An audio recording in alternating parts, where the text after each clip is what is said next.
Hello दोस्तों, मैं ललित पटेल आपका अपना इंडी चैनल में। आज हम आपसे बात करेंगे ज्योति मौर्य के भ्रष्टाचार के मामले पर। और हम आपसे बात करेंगे ज्योति मौर्य द्वारा अपने पद का दुरुपयोग करने के मामले पर। और हम आपसे ये भी बात करेंगे क्या ज्योति मौर्य आलोक मौर्य और उनके परिवार के खिलाफ मुकदमे क्यों वापस नहीं ले रही हैं, क्या इसके पीछे ज्योति मौर्य की कोई रणनीति है। और हम आपसे दूसरी बात करेंगे अंजू उर्फ फातिमा की। अंजू उर्फ फातिमा जो हिंदुस्तान से पाकिस्तान जुलाई के महीने में गई थी, उसके बाद 29 नवंबर को पुनः भारत लौट कर आई। उस पर हम आपसे ये बात करेंगे क्या अंजू उर्फ फातिमा को पाकिस्तान से मार पीट कर भगाया गया है, यानी कि जो अंजू उर्फ फातिमा के बयान हैं वह झूठे हैं, बल्कि सच्चाई ये है कि अंजू उर्फ फातिमा को पाकिस्तानियों ने लताड़ दिया। नसरुल्लाह ने एक प्रकार से इससे अपना छुटकारा पाया है। इस पर हम आपसे बात करेंगे क्या अंजू उर्फ फातिमा की कानूनी मुश्किलें बढ़ने वाली हैं। और हम आपसे बात करेंगे सीमा हैदर की। सचिन मीणा और सीमा हैदर के द्वारा जिस प्रकार से षड्यंत्र रचा गया और षड्यंत्र के तहत फेक आईडीज के द्वारा जो हिंदुस्तान में एंट्री की, इस पर हम आपसे बात करेंगे।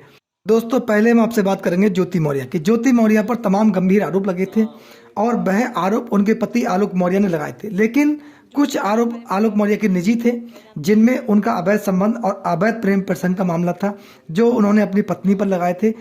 वह ज्योति मौर्य का निजी मामला है। मनीष दुबे के साथ आलोक मौर्य ने अवैध संबंध और अवैध प्रेम प्रसंग के आरोप लगाए थे। इससे हटकर ज्योति मौर्य पर 3 गंभीर आरोप थे। एक ये पद का दुरुपयोग करना, दूसरा ये भ्रष्टाचार करना, अवैध संपत्ति अर्जित करना, और तीसरा आरोप लगाया था अपनी हत्या की साजिश का आरोप मनीष दुबे और ज्योति मौर्य दोनों पर लगाया था, जो कि ज्योति मौर्य के प्रेमी मनीष दुबे हैं, उन पर आरोप लगाया था। दोस्तों, ये तीनों मामले ऐसे थे जो देश की जनता से जुड़े हुए थे, जिसका सीधे सीधे जनता सरोकार था और राष्ट्र हित समाज हित में बिल्कुल नहीं थे। इस पर हम आपसे बात करेंगे क्या ज्योति मौर्य के द्वारा अपने पूरे सर्विस काल में किसी प्रकार की कोई रिश्वत नहीं ली गई, या ज्योति मौर्य ने अपना पद का दुरुपयोग बिल्कुल नहीं किया। क्या ज्योति मौर्य वास्तविक एक ऐसी महिला थी जिन्होंने अपने पद का निर्वहन ठीक प्रकार से किया। दोस्तों, जिस प्रकार आलोक मौर्य ने उनकी शिकायत की थी, उसके बाद ज्योति मौर्य के खिलाफ जांच बैठी थी, लेकिन प्रयागराज कमिश्नर के द्वारा जो जांच रिपोर्ट शासन के पास भेजी गई थी, उसमें उन्होंने उनको क्लीन चिट दी, केवल ज्योति मौर्य को। जबकि इसी प्रकरण में ठीक इसी प्रकार के आरोप थे, मनीष दुबे के खिलाफ एक्शन हुआ और मनीष दुबे सस्पेंड हुए थे, लेकिन ज्योति मौर्य को उन्होंने क्लीन चिट देने का काम किया। जबकि उनकी संपत्ति और उनके 6 बैंक अकाउंट्स वगैरह इनकी कोई जांच नहीं की गई। ज्योति मौर्य के पास अपने जीवन सर्विस के जीवन काल में कितनी संपत्ति अर्जित की गई, उनकी कितनी सैलरी है, उससे बिल्कुल कोई आकलन नहीं किया गया। क्या ज्योति मौर्य वास्तविक अपने ऊपर लगे भ्रष्टाचार के आरोपों से बिल्कुल दूर थी, यानी कि ज्योति मौर्य ने अपने सर्विस काल में किसी प्रकार का भ्रष्टाचार नहीं किया, किसी प्रकार का उन्होंने अवैध लेन देन नहीं किया। तब फिर 33 करोड़ की डायरी का मामला क्या था? क्या आलोक मौर्य ने फेक आरोप ज्योति मौर्य पर लगाए थे? अगर बिल्कुल आरोप ज्योति मौर्य के अगेंस्ट फेक थे और ज्योति मौर्य पर जो आरोप आलोक मौर्य ने लगाए थे कि इनके द्वारा 33 करोड़ का अवैध लेन देन किया गया था, जिसमें उन्होंने डायरी मेंटेन की थी, किस विभाग से कितना पैसा है, इसकी आखिर जांच क्यों नहीं हुई? अगर ज्योति मौर्य पर जो आरोप थे वो फेक थे, तब आलोक मौर्य के अगेंस्ट कार्रवाई होनी चाहिए थी, सत्यता के आधार पर होनी चाहिए, क्योंकि आलोक मौर्य के द्वारा एक पीसीएस अधिकारी यानी कि संवैधानिक पद पर बैठे हुए अधिकारी के अगेंस्ट फेक एलिगेशन लगाना, आलोक मौर्य के अगेंस्ट कार्रवाई होनी चाहिए थी। लेकिन कहीं ना कहीं वह डायरी में सच्चाई थी।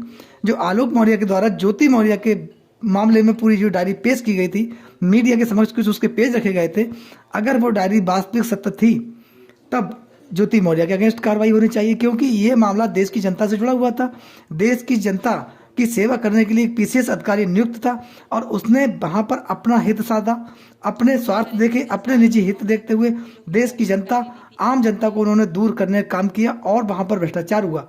अगर वास्तविक भ्रष्टाचार हुआ तब दोषियों के खिलाफ कड़ी कार्रवाई होना देश हित और देश की जनता के हित में जरूरी था।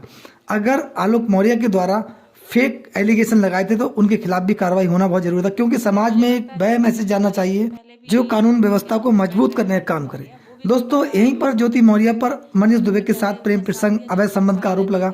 आलोक मौर्य ने अपनी हत्या की साजिश का आरोप ज्योति मौर्य पर ही लगाया और मनीष दुबे पर लगाया। ये भी एक बहुत बड़ा मामला था, क्योंकि ये आपराधिक प्रवृत्ति का मामला था। ऐसे में इसकी जांच निष्पक्ष होना बहुत जरूरी था, क्योंकि आलोक मौर्य की जान को खतरा था। अगर वास्तविकता कोई घटना घट गई होती जो आलोक मौर्य ने आरोप लगाए थे, तो उसमें दोषी कौन होता? क्या वह लोग जिन्होंने जांच ठीक प्रकार से नहीं की? क्या वह लोग जो वास्तविक इस घटना को अंजाम देने वाले थे?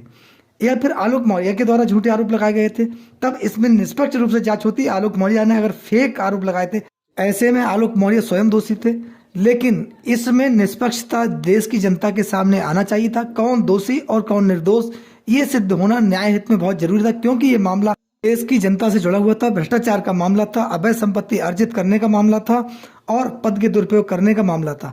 इन तीनों आरोपों से देश की जनता का ध्यान भटकाया गया, बल्कि ज्योति मौर्य और मनीष दुबे के प्रेम प्रसंग अवैध संबंध की ओर ध्यान लगाने का काम किया गया। अगर इस प्रकरण की व्यापक जांच हुई होती तब इसमें दोषी सलाखों के पीछे होते, चाहे वह उसमें ज्योति मौर्य हो या आलोक मौर्य हो या मनीष दुबे हों या फिर कोई अन्य जो इस जांच के दायरे में आते, उनके अगेंस्ट कड़ी कार्रवाई होती, जो कि राष्ट्रहित और समाज हित में बिल्कुल सत्य और सही होता। लेकिन जिस प्रकार के आरोप ज्योति मौर्य पर थे, उससे ज्योति मौर्य की सामाजिक छवि धूमिल हुई, ज्योति मौर्य का सामाजिक स्तर गिरा और जो महिलाओं के लिए ज्योति मौर्य एक आइकॉन हो सकती थी, वहीं ज्योति मौर्य अपने आप को छिपाते हुए नजर आती हैं और उनका सामाजिक स्तर इस प्रकार गिर गया कि लोग समाज में ज्योति मौर्य का एग्जाम्पल देते हैं। देश की तमाम महिलाएं ज्योति मौर्य की वजह से कहीं ना कहीं पीड़ित हुई और परेशान हुई, क्योंकि उन्हें ज्योति मौर्य के प्रकरण से सीख लेने की बात कही गई। दोस्तों, यहीं पर हम आपसे बात करते हैं अंजू थॉमस उर्फ फातिमा की।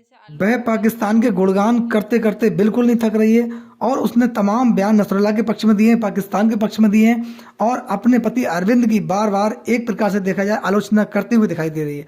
उसने पाकिस्तान से भी अरविंद और हिंदुस्तान की मीडिया को धमकाने का काम किया था, जिसके चलते उसके पति अरविंद ने हिंदुस्तान में उसके खिलाफ एक FIR दर्ज भी करवाई थी। दोस्तों, वह पाकिस्तान के पक्ष में कसीदे पढ़ते हुए नजर आ रही थी, लेकिन जब उसका सच्चाई से सामना हुआ और अंजू उर्फ फातिमा मैडम को मारा गया, पीटा गया, यहाँ तक की खबरें आई कि इसका मानसिक संतुलन जो है वो खराब हो गया। उसके बाद पाकिस्तान से भागने के अलावा इसके पास और कोई चीज नजर नहीं आई और सीधे हिंदुस्तान में आ गई। दोस्तों, आज अपने पति अरविंद के बारे में बात कर रही है, वह अपने बच्चों के बारे में बात कर रही है, वह बार बार ये कह रही है कि मैं अपने बच्चों से बात कर रही हूँ, बच्चों के साथ रहना चाहती हूँ, लेकिन वहीं अब इसकी कानूनी मुश्किलें बढ़ चुकी हैं।